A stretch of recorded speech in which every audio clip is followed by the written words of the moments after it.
Hey, I'm Dean Hall and I am the project lead on DayZ. So we've actually started work on vehicles now as well, which is pretty cool. So our programmers are starting the actual development of our vehicle code. So I think when we put things like that in, we'll see a lot more people come back in. Same with when we put barricading in. I actually think barricading is going to make more of a difference to the game than barricading with persistent items is going to make more of a difference to the game than, say, vehicles, personally.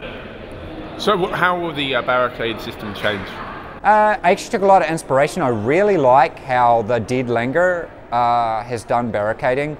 You kind of like float the item in front of you and then move it around, and it actually interacts with the world as you're placing it. I just think it's a very visceral and cool way to do barricading.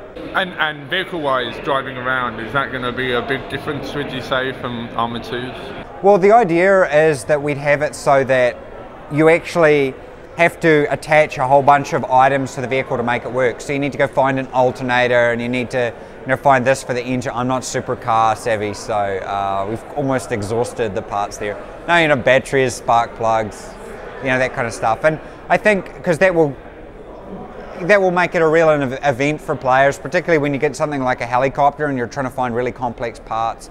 Some of those parts we might restrict globally across all servers in the whole world, so that you actually need to go out onto servers with your clan or whatever and hunt out to find the special parts. You might hear a rumor that there's a helicopter on a particular server, so you want to go to that server, take down the helicopter so you can get the part to get your server's helicopter going. I definitely think that making the parts as harsh as possible is really good for us to do.